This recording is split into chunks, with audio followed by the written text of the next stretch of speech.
Buenas tardes a todos, buenas noches, de acuerdo a por qué lado estén. Hola Marcelo, hola Mariano, hola Edgardo, hello Marius. Bueno, hoy tenemos día largo porque son 5 conferencias. Hola Pedrito, que te veo ahí. Tenemos cinco conferencias, más la de Edgardo que no pudo dar ayer. Así que agradecemos una vez más a Tecnoimagen y a David Medical por permitirnos hacer estos eventos. Y a todo el Instituto Jacques Perizat de Brasil, de Curitiba. Así que yo creo que empezaría directamente con Edu. ¿Te parece, Edu Houghton? Bueno. Eduardo nos va a hablar del manejo mini-invasivo y percutáneo de las complicaciones en postcirugía bariátrica. Todo tuyo, Edu.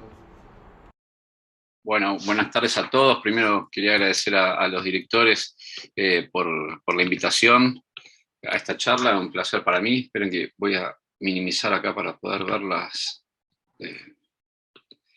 Ahí estamos. Bueno, la idea es dar un pequeño repaso sobre el manejo de la cirugía guiada por imágenes en el tratamiento de las complicaciones de cirugía bariátrica. Bueno, no tengo conflictos de interés que declarar. A modo de introductor, bueno, sabemos que la obesidad sigue siendo un problema y es un problema creciente de salud a nivel mundial. Hay cada vez, como hay más pacientes, cada vez hay más cirugía laparoscópica, se llevan a cabo cada vez más bypass, más manga, y por supuesto, a medida que hay más cirugías, también acarrean más complicaciones, porque, bueno, como sabemos, el único que no tiene complicaciones es el que no opera. Bueno, sabemos que tenemos aproximadamente 10% de complicaciones globales, entre ellas hay sangrado, fugas anastomóticas, colecciones, obstrucciones, estenosis, anastomosis, dilatación gástrica, entre otras. Pero además hay que sumarles a esto los problemas relacionados al acceso biliar en caso de patología biliar, sobre todo cuando se trata de bypass. A estos problemas se le asocia también la limitación que tienen algunos métodos por imágenes, como la ecografía, tanto para el diagnóstico como para el tratamiento de estas complicaciones, los problemas en la entrada del tomógrafo de estos pacientes, sobre todo los pacientes que tienen obesidad muy importante, que también dificultan para el tratamiento percutáneo de estos pacientes en el tomógrafo. Y por otro lado, la necesidad de agujas y catéteres de mayor longitud, que no siempre están disponibles en stock en todos lados, y a veces eso puede ser una complicación, sobre todo cuando estos pacientes consultan en lugares donde no son centros de referencia en patología bariátrica, ¿no? Bueno, yendo un poquito a las complicaciones que se manejan en forma mínimamente invasiva, tenemos las colecciones, las fugas anastomóticas y las fístulas, la distensión gástrica y el acceso a la patología biliar. Comenzando con las complicaciones de las colecciones, el primer problema que nos trae el paciente bariátrico es la dificultad en el diagnóstico. Sobre todo, el método por imágenes, la ecografía, pierde mucha validez por la interposición del panículo adiposo, que le baja mucho la sensibilidad y la especificidad en el diagnóstico. Así que, generalmente, el diagnóstico de estas complicaciones se suele utilizar la tomografía computada, y es de utilidad hacerlo con doble contraste, obviamente siempre utilizando contraste hidrosoluble, porque estamos pensando que podemos tener fístulas, o sea, fugas de anastomosis, en donde el líquido de contraste puede salir a cavidad, y obviamente el contraste debe ser hidrosoluble. ¿Cuál es el tratamiento de esta complicación? Bueno, es el drenaje percutáneo guiado por tomografía. Es muy raro que hagamos una colección, un drenaje percutáneo de estas colecciones por vía ecográfica, o sea, a menos que sea una colección muy superficial y evidente por ecografía. En general, estas complicaciones se tratan con tomografía.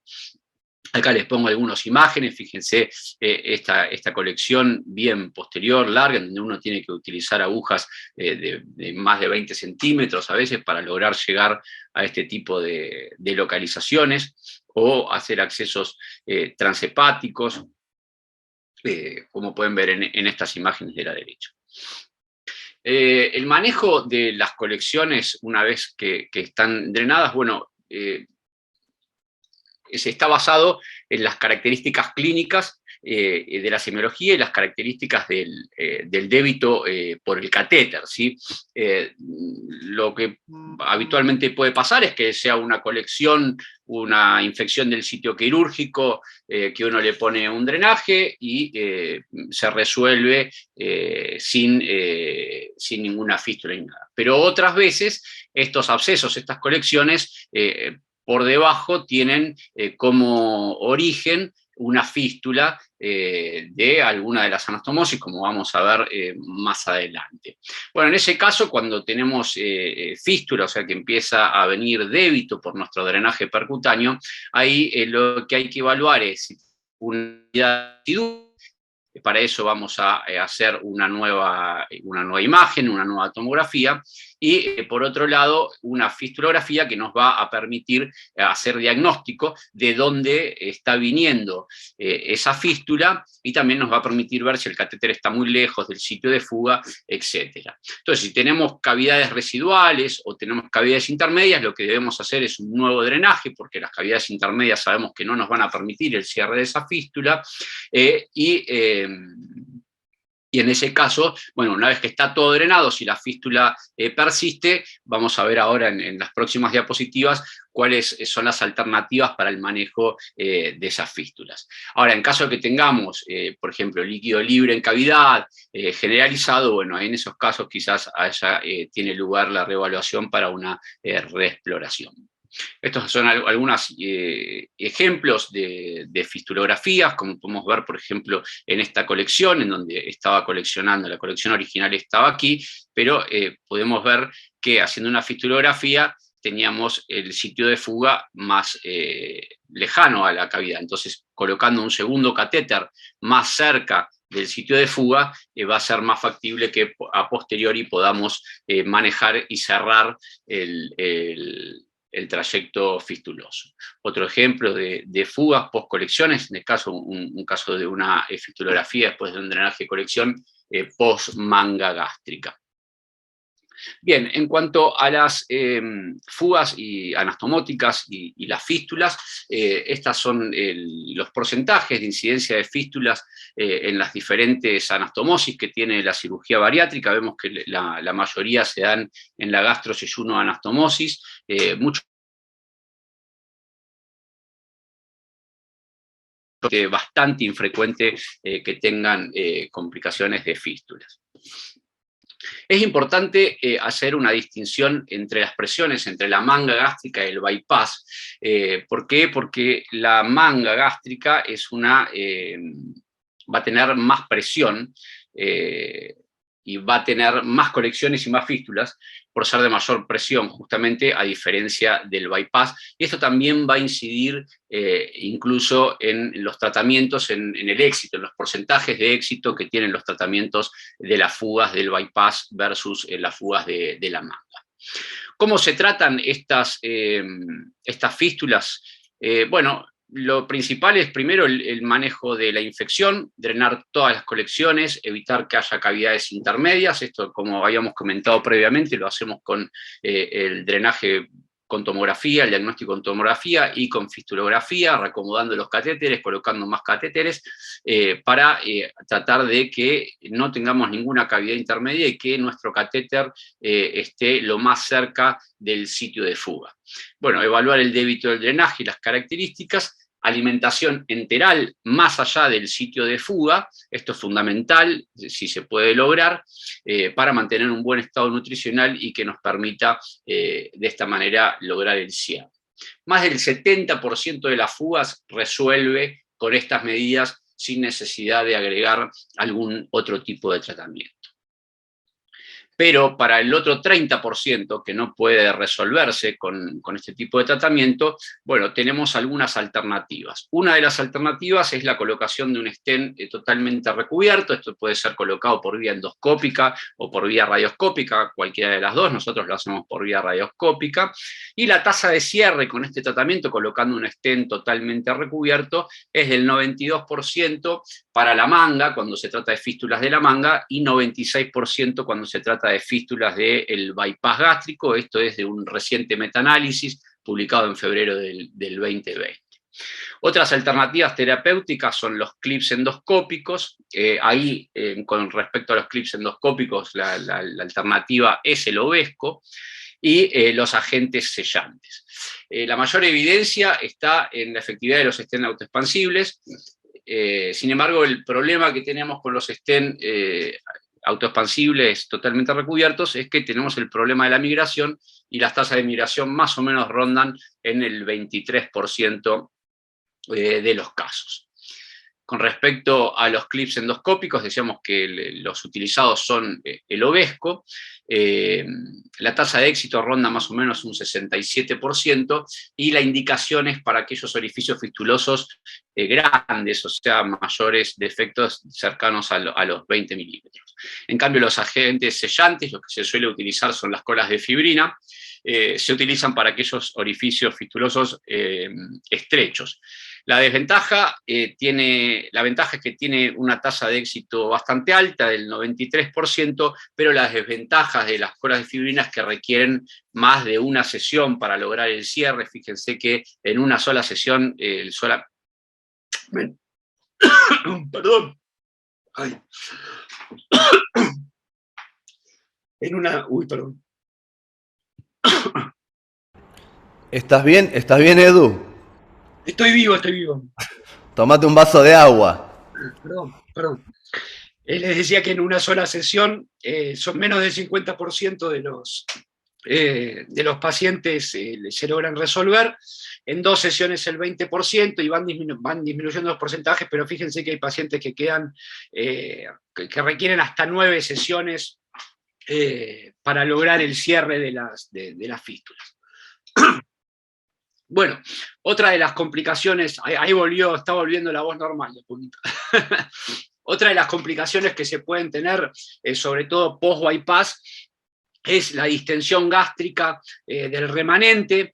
Esto puede pasar en el contexto de un hilio posoperatorio, o a veces también puede pasar en el contexto de los pacientes que tienen pancreatitis, que después en su posoperatorio alejado, o sea, después que pasaron por ahí, pueden pasar años después del bypass, que hacen una pancreatitis por una litiasis coledociana o por la causa que sea, y hacen un hilio del estómago. Entonces, bueno, en esos casos, cuando hay una distensión gástrica muy, muy marcada, tendría indicación de tratar esto mediante una gastrostomía percutánea, que en este caso la única salvedad que tiene con la gastrostomía percutánea convencional es que como no podemos hacerla, la hacemos con guía tomográfica, porque bueno, como por vía radioscópica habitualmente la técnica necesita el insuflado gástrico para poder inyectar aire e identificar claramente el estómago por vía radioscópica. Como el estómago ese estómago remanente está bypaseado, eso no es factible hacerlo, entonces se suele utilizar la técnica de gastrostomía por vía tomográfica. Bien. Y otra de las complicaciones, otro de los problemas que traen los pacientes bariátricos es el acceso a la patología biliar. ¿Sí? La incidencia de colelitiasis post-bypass gástrico se estima en torno al 37%, casi el 50% desarrolla enfermedad en el primer año de seguimiento, el 60% en los primeros 6 meses.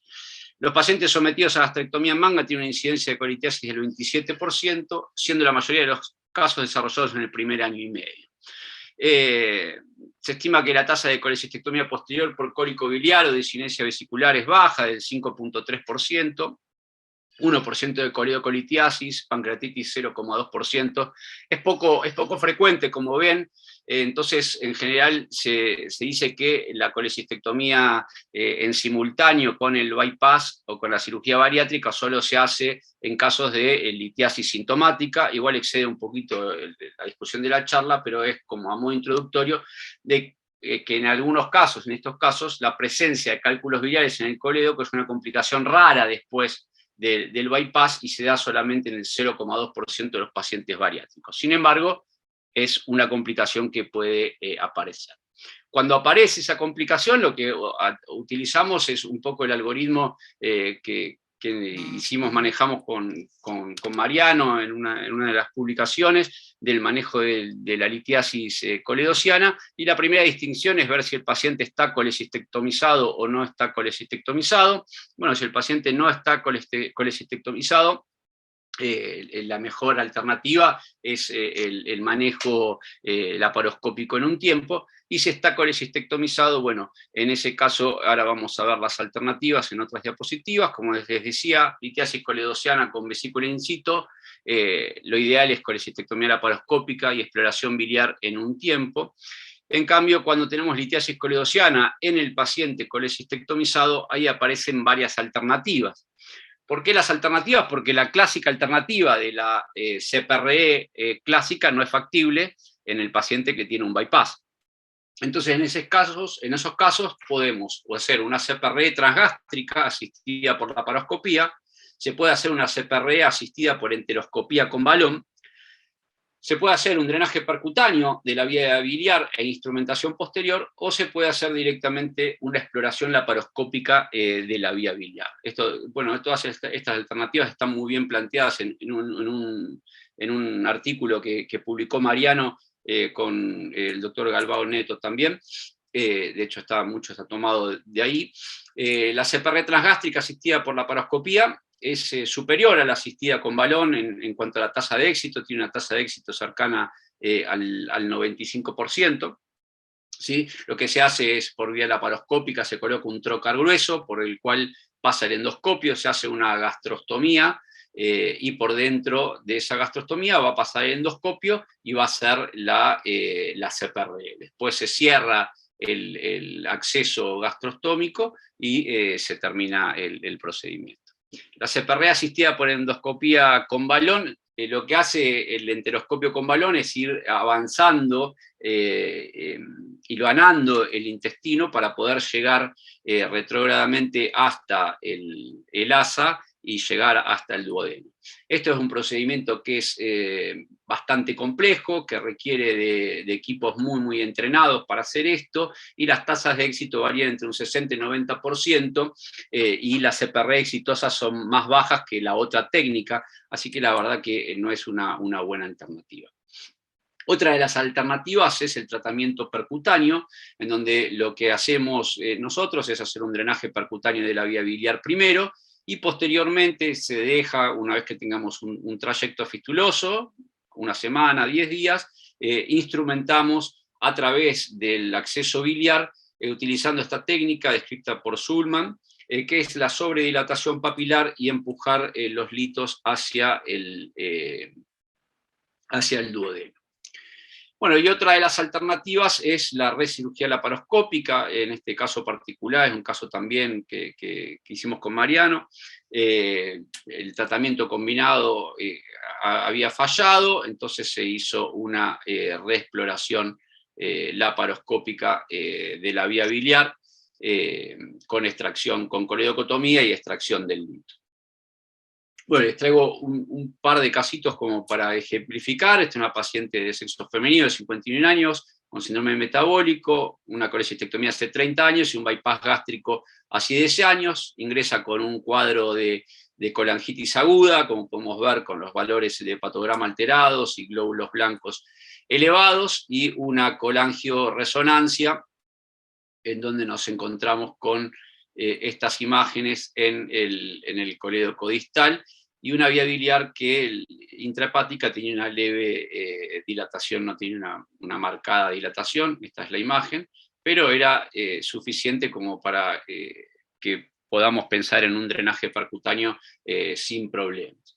Así que lo que hicimos en este caso fue hacer un drenaje percutáneo de la vía biliar, como se puede ver acá, se ve la imagen negativa, y posteriormente lo que vamos a hacer con esta paciente es, en este caso, como el cálculo es bastante grande, la idea es hacer un tratamiento con Discover y litotricia electrohidráulica.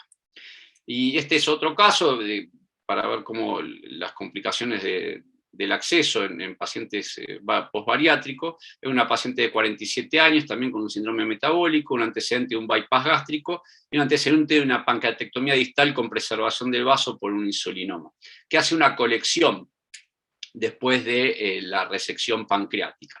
Nosotros siempre, cuando tenemos colecciones pancreáticas, tratamos de hacer el drenaje percutáneo en forma transgástrica, pero claro, nosotros habitualmente podemos insuflarlo el estómago. En esta paciente no podíamos insuflar el estómago. Entonces lo que se hizo fue tuvimos que primero hacer una punción del remanente gástrico, insuflarlo, para después, en una segunda punción, lograr acceder en forma transgástrica a la colección del lecho de resección pancreática, para evitar la fístula pancreática posterior. Bueno, y para finalizar, y como para dejar algunos conceptos más clave para guardar en casa, es que las colecciones en general deben ser diagnosticadas y drenadas por tomografía, por el tipo de paciente.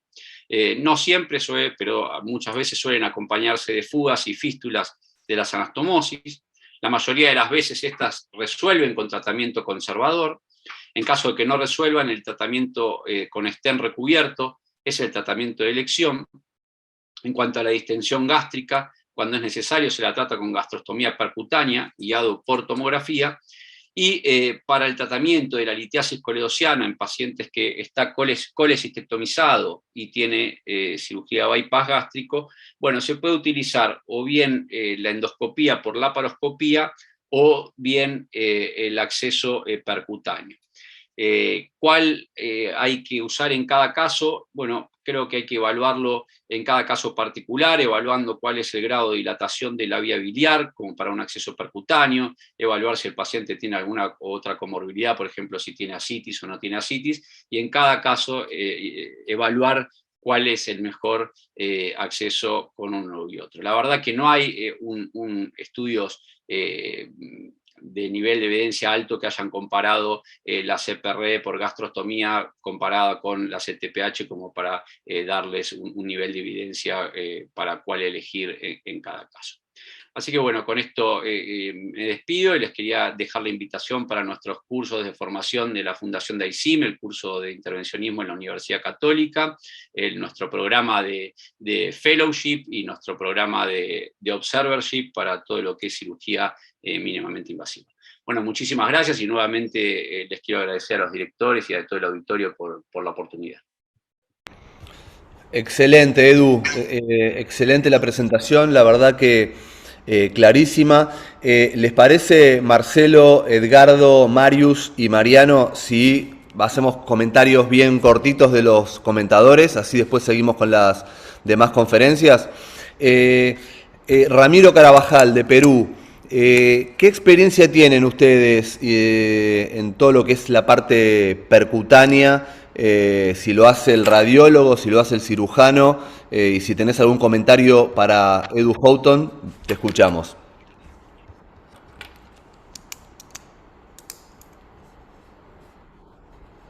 Sí, gracias. Respecto al intervencionismo, nosotros lo usamos bastante, principalmente en todos los aspectos, desde la colocación de las sondas no solidionales para alimentación, los catéteres venosos centrales también en pacientes complicados por vía percutánea.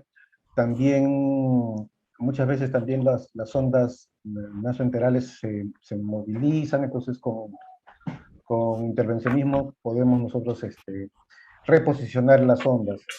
En cuanto a las colecciones, también nos ayuda bastante el drenaje percutáneo, pero sí existe alguna dificultad por el grosor del tejido celular subcutáneo y la interferencia con las imágenes, ¿no? Que a mayor peso del paciente más dificultad tiene el radiólogo intervencionista. Ahora, en nuestro medio hay radiólogos intervencionistas que también son cirujanos, pero son muy pocos, la mayoría son radiólogos. Perfecto. En Chile, Cristóbal Davanzo, ¿cómo manejan estas cosas? Y si tenés alguna pregunta o comentario para el doctor Houghton. Sí. Mira, escuchaba con atención y en Chile en realidad la mayor parte de estas complicaciones de súper especialistas, de punciones o de endoscopías muy difíciles terapéuticas, la maneja la persona especialista. Por lo tanto, nuestra elección, nuestro algoritmo de elección siempre está dado hacia el especialista. Por ejemplo, la mayoría de estas coleocolitiasis en pacientes colesintomizados son por acceso transgástrico y la IRCP la hace un endoscopista terapéutico que muchas veces ni siquiera es cirujano, es solamente que se dedica a endoscopía terapéutica, que en mi humilde opinión lo suele hacer mucho mejor que uno, dado que son casos complejos. Lo mismo pasa en el caso justamente de estos drenajes percutáneos, en los cuales también, o sea, radiología intervencional los hace prácticamente todos. En Chile creo que he sabido como de un cirujano solamente que hace algunos drenajes percutáneos puntuales, pero existe ya como una especialización en drenaje percutáneo y lo hacen solamente los radiólogos. Por lo tanto, si bien es súper importante participar en la toma de decisiones de este paciente y estar al lado justamente del especialista, del súper especialista en el fondo que va a hacer estos procedimientos, que cada vez son más complejos, y estar al lado de él para indicarle qué es lo que uno necesita, lo hace él, no lo suele hacer el cirujano. ¿Ya? Perfecto. Edgardo, ¿qué hacemos en Argentina? Y si tenés algún comentario para Edu. Bueno, básicamente lo que dijo Edu es lo que nosotros creemos de la utilización del drenaje percutáneo en todas las complicaciones quirúrgicas y especialmente en este tipo de patologías donde la mínima invasividad ayuda muchísimo al paciente. Obviamente, bien utilizada, bien estandarizada, con buenas imágenes, eso nos permite una resolución mucho más, te diría, incluso sencilla y menos agresiva para el paciente, que es central en este tipo de pacientes. Excelente. Marcelo, en Brasil, ¿cómo maneja? Marcelo o Mariano, el que quiera. Yo creo que Mariano puede hablar un poco de su experiencia en su servicio, porque estamos con su endoscopista, que es Márcio Espinosa, de Sergio Espinosa, y Espinosa también puede hablar de lo que hacen en Londrina. Por favor, Sergio y Mariano. Buenas noches. Aqui em Londrina, nosotros utilizamos um excelente endoscopista, que é o Sérgio, que não é cirurgião, solo endoscopista. E para esses casos, tanto para pancreatite, utilizamos as drenagens transgástricas também, utilizamos percutânea quando o acesso é mais fácil. Também temos a prática de fazer a CRE transgástrica, que no bypass, que é muito mais, menos complicaciones, más fácil de ser hecho. Bueno, continuamos, ¿les parece, Edgardo, Marcelo, Mariano y Marius? Bueno, Edu, gracias, espectacular la charla, y seguimos con la charla del doctor Mauricio Sierra, que nos va a tratar, Mauricio está grabado, nos va a tratar de responder si se pueden prevenir las complicaciones en cirugía bariátrica. Le pedí permiso a Mariano para hacer esta grabación y a riesgo de sonar como película, si están viendo y escuchando esta grabación es porque me encuentro todavía en un vuelo hacia la ciudad de Mérida, una reunión regional de nuestro colegio de obesidad, y porque los aviones no están siendo muy puntuales últimamente en mi país, prefiero asegurarme así la presentación y colaborar con este curso, al cual agradezco mucho la invitación, y me encanta ver amigos justo que disfrutamos tanto de esta especialidad. Me llamo Mauricio Sierra, soy cirujano bariatra y cirujano endocrino en la Ciudad de México, y tengo este conflicto de interés que declarar con la industria. Siempre he visto y he creído que el paciente bariátrico, a diferencia de otros, requiere de un reto importante en el diagnóstico, en el manejo, y eso incluye en el manejo de las complicaciones, que es a lo que nos hemos estado dedicando estos últimos 2 días. Como muchos de ustedes seguramente saben, este es un móvil de Alexander Calder, y que creo que ejemplifica mucho mi visión de lo que es el paciente bariatra, en donde hay muchas cosas alrededor justamente de este paciente que están girando, que están sucediendo o que ya sucedieron, y que explican justamente la complejidad de esta enfermedad, a la que nosotros hemos decidido dedicar muy buena parte de nuestras vidas, y que afortunadamente hemos, junto con la tecnología, entendido cómo hacer mejor un procedimiento para lograr reducir de manera significativa el peso de estos pacientes hasta hoy día, que además hemos establecido bien cómo se deben de realizar estas operaciones, quién las debe de hacer. Hemos entendido un poco mejor los mecanismos, de hecho, de acción, y entonces lo que antes era un mapa metabólico difícil de entender, porque engrapábamos, uníamos intestino, pero no entendíamos bien los efectos metabólicos de esto. Hoy ya lo entendemos, y hoy sabemos que esa anastomosis, esa sección del fondo, etcétera, pues tiene un efecto metabólico importante y que dura un buen rato, y que ayuda justamente a la parte mecánica a reducir de peso en estos pacientes, y que desgraciadamente también, como cualquier otro procedimiento quirúrgico, conlleva también un riesgo de complicaciones.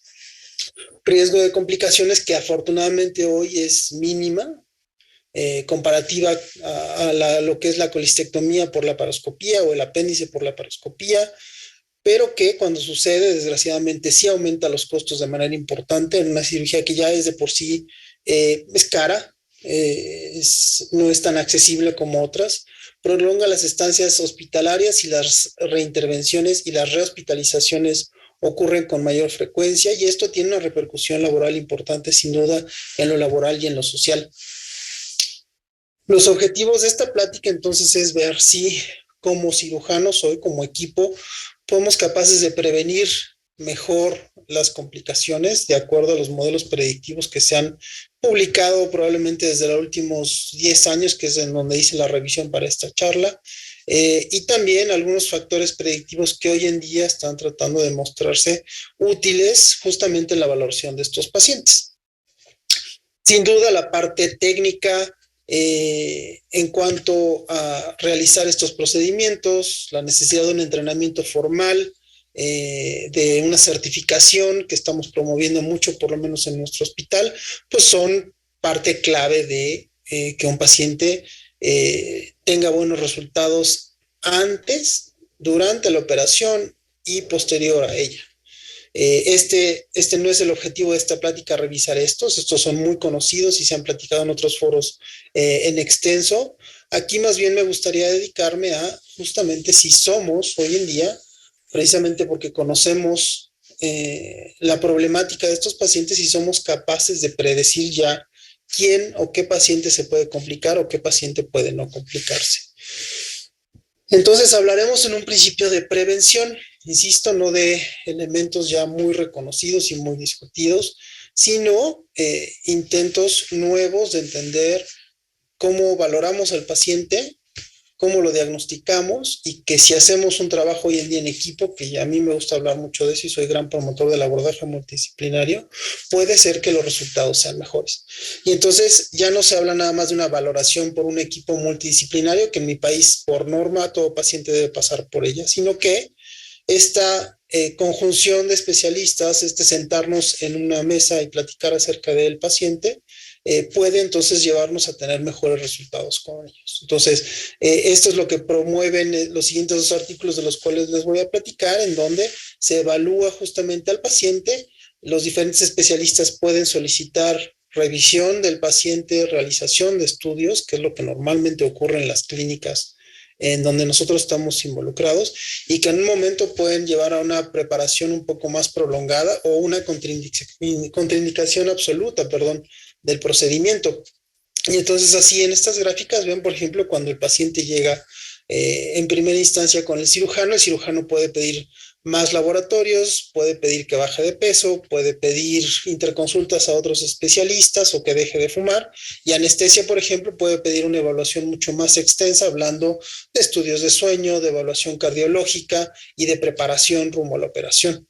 Esto no es malo, y de hecho uno pensaría que si metemos a un paciente a este tren, probablemente lo que acabe sucediendo es que no se operen los pacientes, y no es así. Y por eso ven que los pacientes que son evaluados y autorizados en primera instancia por todo el equipo multidisciplinario están en gris oscuro y van directamente a cirugía, pero un muy buen porcentaje de los pacientes que requirieron de revisión regresan nuevamente con nosotros como cirujanos y son operados en muchas mejores condiciones. Esto es curioso, pero parecería evidente. Sin embargo, cuando ustedes revisan la literatura acerca de este tema, hay muy poco escrito, y estudios bien diseñados también son muy escasos, cuando es lo que normalmente, como les decía, por norma nos piden que hagamos normalmente con los pacientes, ¿no? Entonces creo que es muy importante tener a la mano esta evidencia, sobre todo si están como nosotros en programas de entrenamiento, en donde los jóvenes van a salir, lo que quieren hacer primero que nada es operar muy rápidamente, empezar a trabajar, y vale la pena probablemente promover justamente estas actitudes, ¿no? Y de hecho, esto tiene un impacto importante en aquellos pacientes que se les hace una evaluación, se les promueve o se les pide que se haga una interconsulta con los diferentes especialistas, que se hagan pruebas, que se preparen, y muchos de ellos, por ejemplo, en este estudio deciden no hacerlo y se van a otro hospital. En este caso lograron localizar a 10 pacientes que no quisieron reevaluarse, no quisieron prepararse, y en 4 de ellos hubo complicaciones mayores inmediatamente después de la operación, que no tiene nada que ver con el otro centro, tiene que ver probablemente con los padecimientos de base del paciente y que estos requerían una preparación especial. Entonces creo que es importante, el número sin duda es muy pequeñito, pero creo que deja una marquita ahí para aquellos que están empezando una práctica y que creo que es importante hagan estas evaluaciones, ¿no? Otro concepto relativamente nuevo en cirugía bariátrica, porque no es un concepto nuevo para nada, es el impacto de la fragmentación. Fragmentación le llamamos a la experiencia de un paciente, en este caso paciente bariátrico, en donde visita muchos especialistas, muchos de ellos, probablemente en diferentes hospitales, en diferentes clínicas, y requiere entonces a veces también de atención cuando las complicaciones suceden, atenciones en uno o en otro lado, y eso tiene un impacto importante en la evolución del paciente, en lo inmediato después de la operación, en las rehospitalizaciones y en las intervenciones que se requieren justamente para su manejo. Estos autores analizan una serie muy grande de pacientes, de más de 136,000 pacientes, que son o que analiza justamente aquellos pacientes que son rehospitalizados por complicaciones asociadas, en este caso, a la cirugía bariátrica. Analizan entonces este concepto de la fragmentación, en donde un paciente es tratado en un lado de una cosa, es internado en otro hospital por la complicación y el impacto justamente que tiene en la estancia hospitalaria en costos y en la realización, por ejemplo, de estudios como pueden ser rayos X o endoscopía.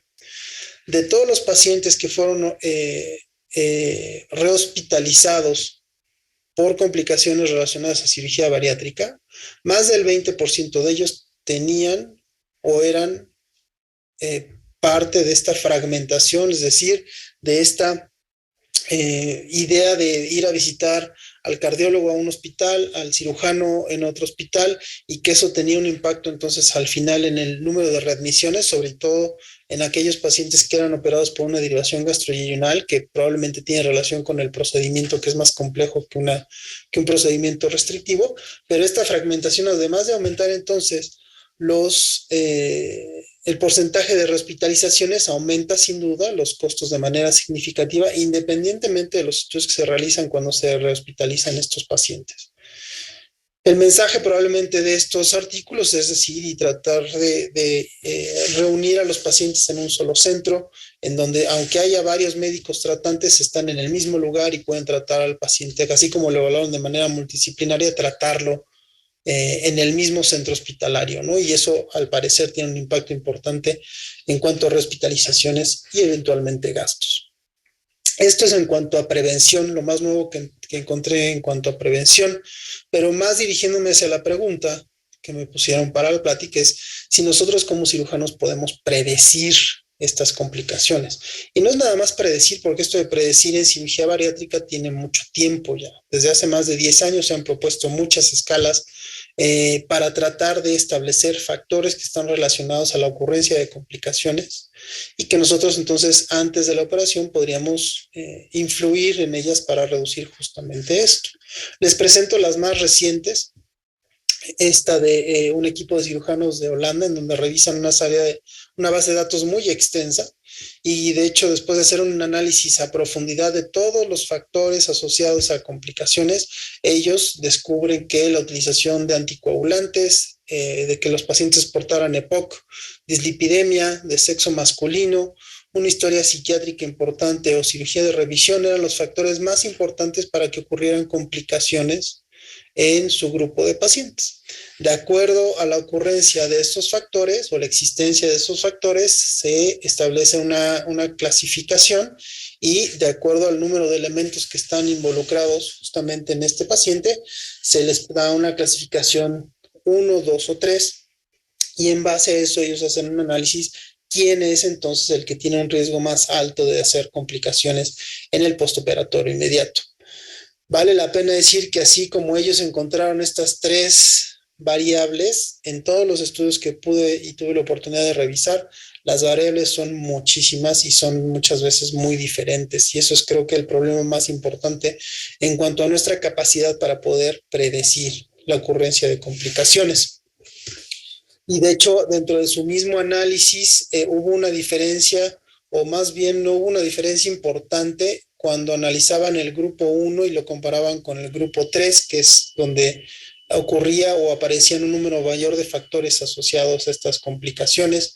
Entonces, para el grupo 1, por ejemplo, o la clasificación grado 1, sí era sensible la aparición de estos factores. Sin embargo, cuando comparaban 1 contra 3 o 1 contra 2, no era tanto.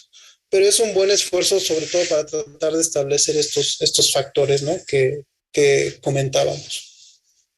Este es un estudio un poco más reciente, también intenta dar clasificación y establecer factores de riesgo para la ocurrencia de complicaciones y que revisan entonces los autores pacientes operados en Suecia de 2010 a 2014 en una base que tienen ellos que se llama la SORREG, de manera muy extensa, y pacientes que son operados de una derivación gastroyeyunal o una manga. sobre todo derivación gastrointestinal de manera primaria, no así reoperaciones. Todos estos elementos que ven ustedes ahí, no quiero que se entretengan revisándolos, de hecho pongo la tabla en letras pequeñitas porque no vale la pena revisar cada una de ellas. Importante decir es que es muy extensa la revisión que hicieron justamente de factores asociados para tratar de definir cuáles son los que ocurren con más frecuencia o predicen una complicación con mayor frecuencia. Y lo que sí hicieron a comparación de otros estudios es un grupo control o un grupo de validación, le llaman ellos, en donde hay pacientes operados y los comparan versus operados que tuvieron complicaciones. De esta manera, entonces, crean ellos, además de un grupo control, como ven en el lado derecho en el cuadro rojo, un modelo conciso en donde ya teniendo las variables que establecieron como factores de riesgo para la ocurrencia de una complicación, vuelven a realizar un estudio multivariado para tratar de establecer si la presencia de estas en estos pacientes eran suficientes para poder predecir justamente la ocurrencia de complicaciones.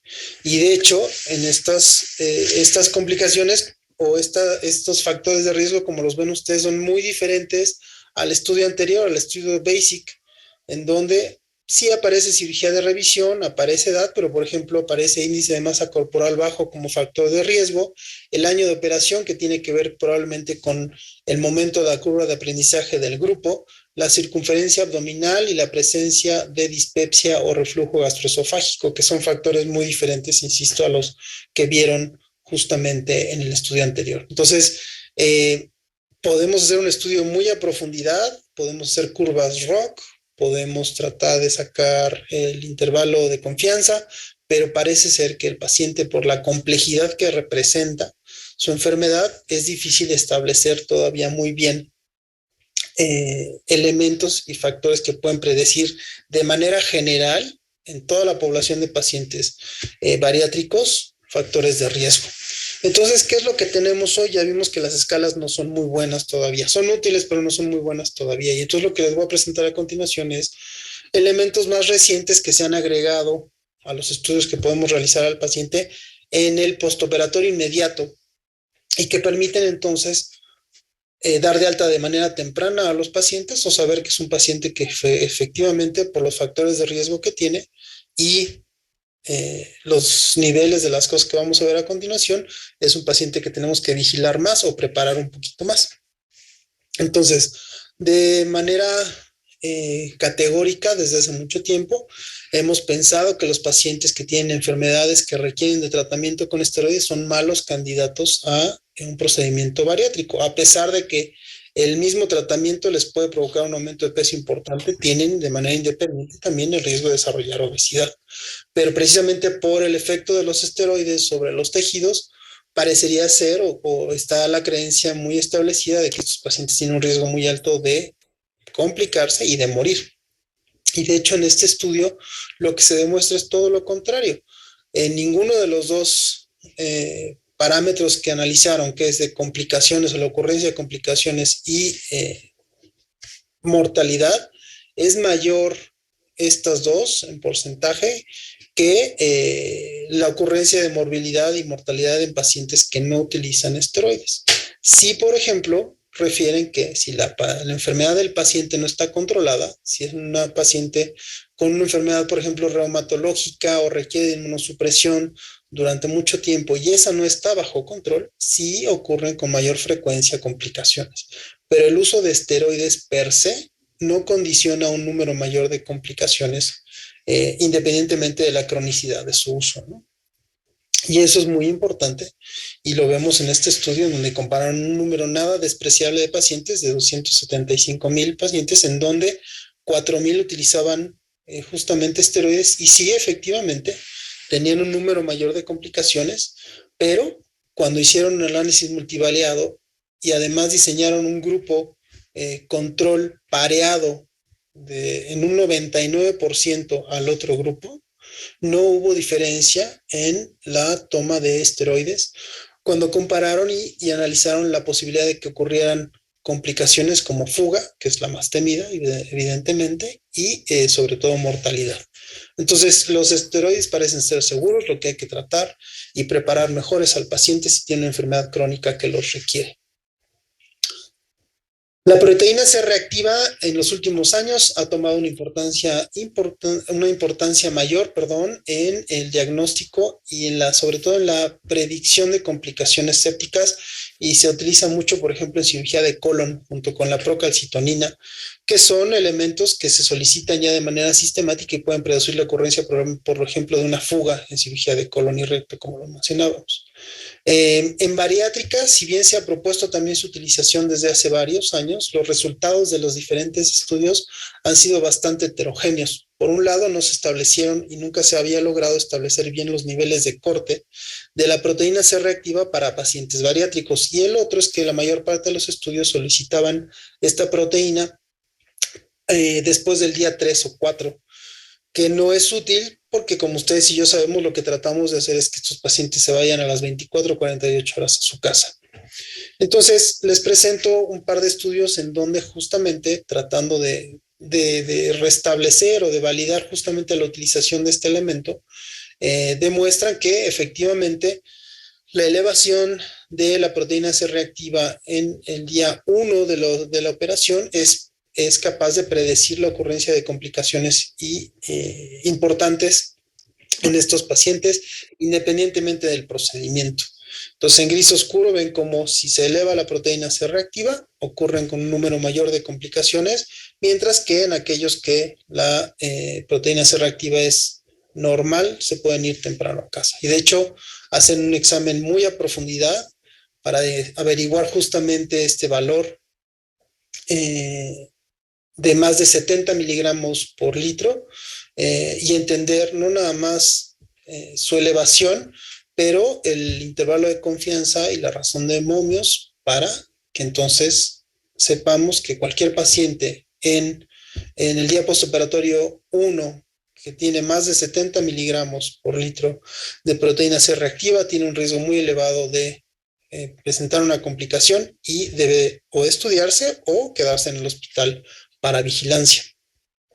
Y esto se refuerza un poco en este estudio y análisis sistemático de la literatura, en donde también se juntan y se analizan al final del algoritmo de evaluación 7 estudios que incluyen más de 1,400 pacientes, y en donde, como en el otro resultado, cuando se eleva la proteína C reactiva, la ocurrencia de complicaciones es mayor. Y de hecho, en este estudio, analizando los niveles de corte, los puntos de corte de esos estudios, el punto de corte es mucho menor. Hablamos de 70 miligramos por decilitro, aquí hablamos de 6 miligramos por decilitro. Y tomando en cuenta ese punto de corte, la sensibilidad y la especificidad son por arriba del 80% para la predicción de complicaciones en el postoperatorio inmediato.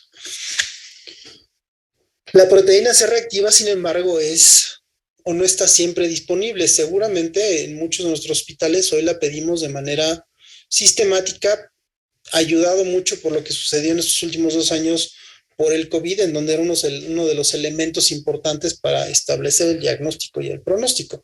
Y entonces, desde hace mucho, en algunos hospitales se pide de manera muy fácil, pero no siempre está accesible. De ahí entonces la idea de crear un método alternativo, y desde hace ya varios años se ha propuesto el índice de neutrófilos sobre linfocitos como un factor predictor de ocurrencia de complicaciones. Esto es el resultado que ocurre de la división de los neutrófilos totales entre los linfocitos totales. Esto habla de inflamación sistémica y en algunos estudios se ha relacionado a disfunción orgánica inclusive. Insisto, sabiendo que la PCR no siempre está disponible y una biometría hemática se pide de manera muy fácilmente en los laboratorios diarios, ¿no?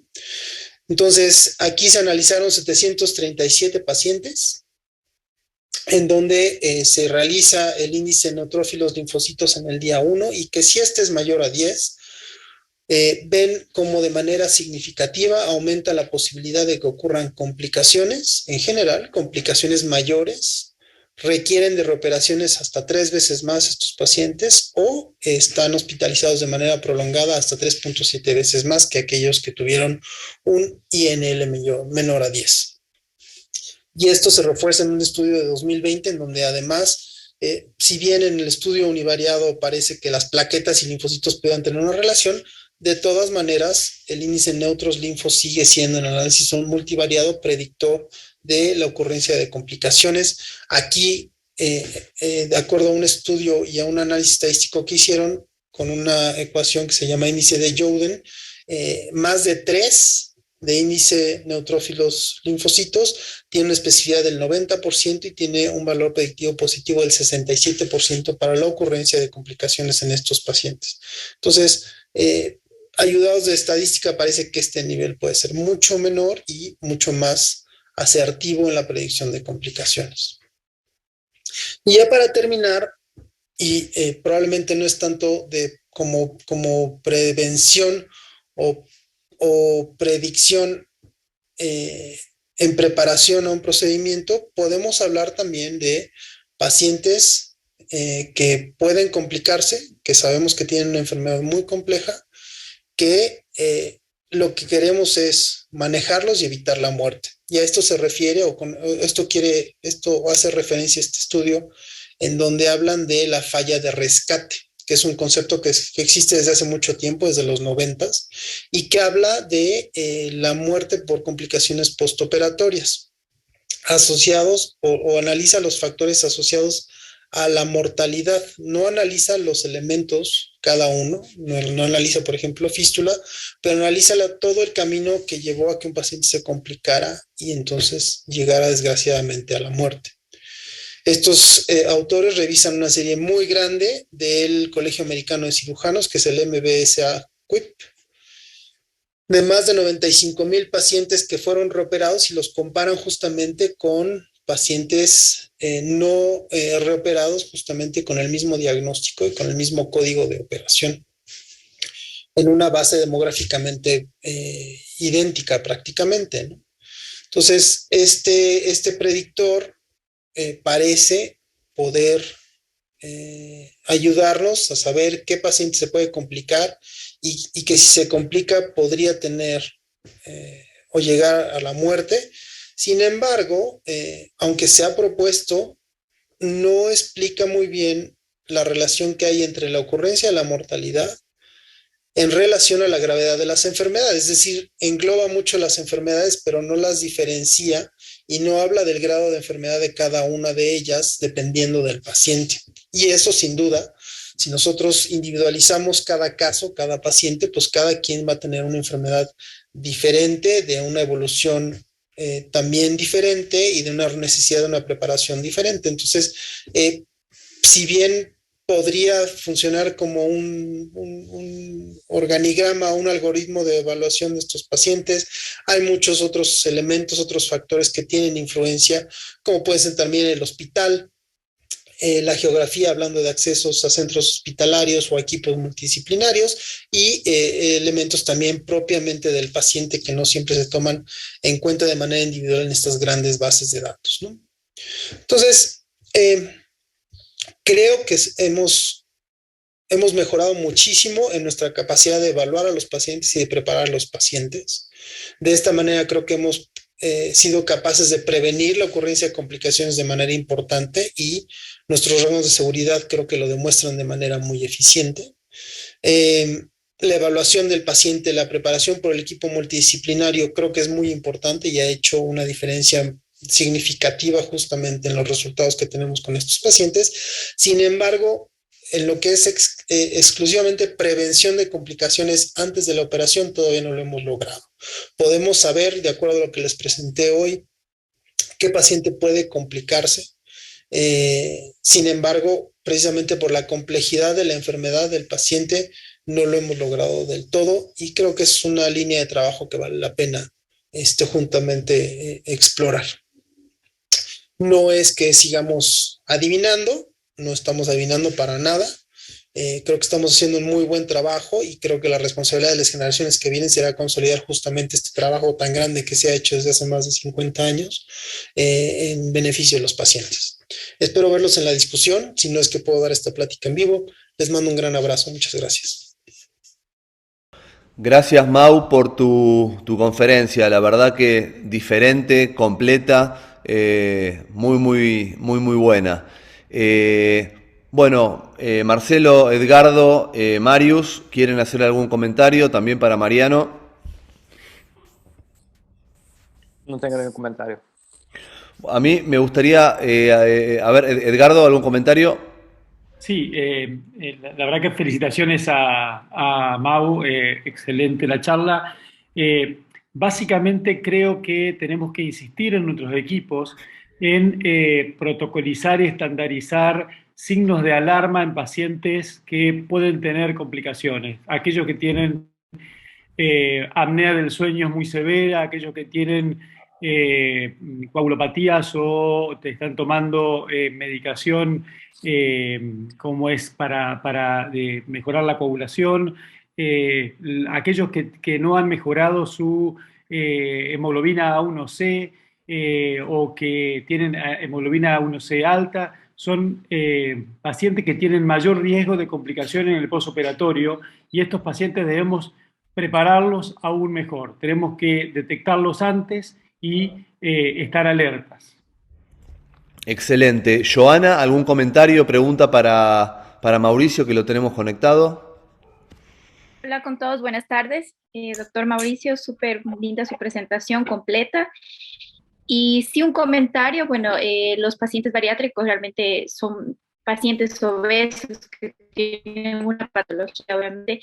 Es importante el manejo multidisciplinario, la preparación previa.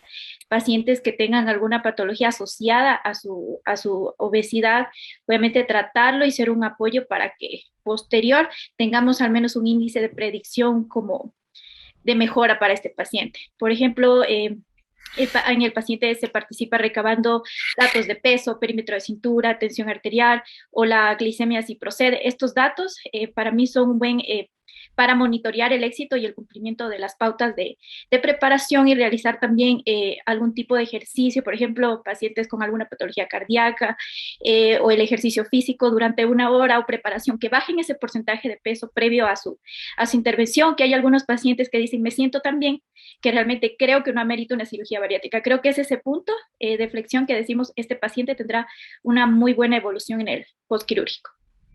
Ese era mi comentario. Bueno, gracias. Doctora Daye Rodríguez, ¿algún comentario para el doctor Mauricio Sierra? ¿Preguntas? Bueno, pues básicamente también unirme a la felicitación, una excelente charla. Pues ojalá nosotros pudiéramos en todos los países implementar la formación de equipos multidisciplinarios para la preparación de los pacientes de forma preoperatoria. O sea, sería claramente lo ideal, no en todos los casos se puede.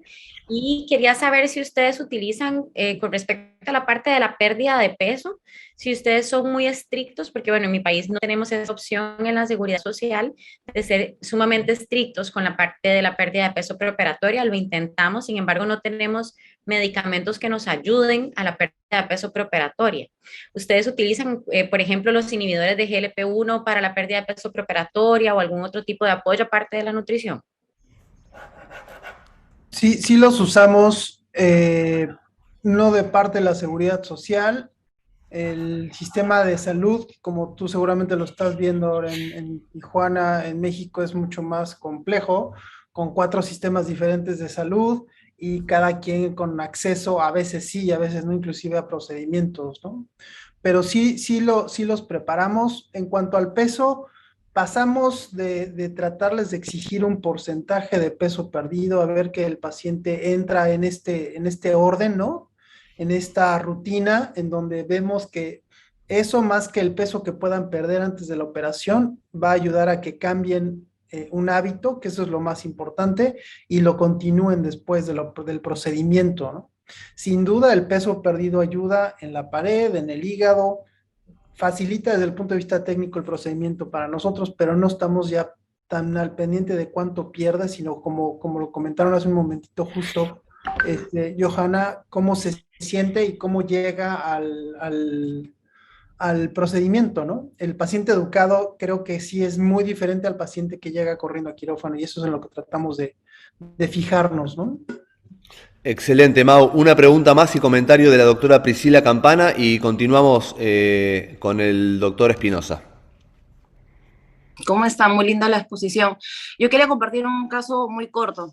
Tuve un paciente, para empezar, médico, con un caso muy complejo, hipotiroideo, asmático, diabético, cirrótico, con un tumor hipofisiario no funcionante, joven, 35 años, y este paciente decidimos en tratamiento multidisciplinario, su mes de dieta, bajó 15 kilos, y dijimos una manga gástrica. Es un paciente muy complejo. Igual, de todas maneras, hubo una complicación al mes, una fístula tardía, usamos stents, usamos drenajes percutáneos, drenaje laparoscópico, y terminó con incluso una fístula gastropleural, lobectomía, resección de diafragma, malla, un paciente que fue pésimamente mal en casi un proceso de 8 meses, hospitalizado, y terminamos con una fístula incluso colónica, porque hizo reacción a la malla bovina en el diafragma. Entonces, a veces con la charla me hizo recordar, a veces decimos, ¿no? ¿Para qué lo operamos o qué pudo hacer diferente en este paciente a pesar de toda la evaluación multidisciplinaria con la pérdida de peso, psicóloga, psiquiatra? ¿Hubieran hecho algo diferente? De repente un balón en alguien muy complejo. ¿Algún comentario sobre estos pacientes? ¿Se me escuchó? Mala suerte. Mau, Esos que no quieres operar, pero igual te buscan y te dicen, por favor, Priscila, ayúdame. La selección, ¿no? La selección del paciente creo que termina siendo lo más importante. Y el multidisciplinario, todo lo que se pueda hacer preoperatorio para elegir al paciente indicado, y a veces sí, siendo médico y todo, el que no debería tener complicaciones las termina teniendo, son los peores, ¿no? Y los médicos somos peores que cualquier otro paciente. Pero acá en Estados Unidos, por lo menos, todo lo que sea a través de obras sociales o prepagas o lo que sea, todos tienen que hacer por lo menos 3 a 6 meses del procedimiento para poder llegar a la cirugía. Si son pagos privados, aún así van a terminar tardando por lo menos 2 a 3 meses hasta que son aceptados para hacer cirugía, aunque paguen cash. Y exactamente lo mismo que hablaba Mauricio, y también Mauricio, muy buena la charla. Hay que tener cuidado. En términos del baja de peso, acá terminamos no exigiendo baja de peso, no nos interesa al fin y al cabo. Sí es que puedan seguir una dieta y que entiendan que la cirugía no es una herramienta que les vamos a dar para bajar de peso y que el resto lo tienen que hacer ellos. Nuestra cirugía tarda 1 hora, hora y media, el resto es en parte de los pacientes, y también creo que el seguimiento postoperatorio, ¿no? Que es lo más difícil. Pero a veces nosotros acá perdemos a nuestros pacientes al año y medio, nos desaparecen. Perfecto, Fede, gracias. Mau, si querés, bueno, muchas gracias. Tenés para contestar un par de preguntas que tenés en el Q&A. Vamos a un intervalo de 2 minutitos y ya continuamos con el doctor Espinosa. ¿Les parece? No se vayan, que ya viene lo mejor.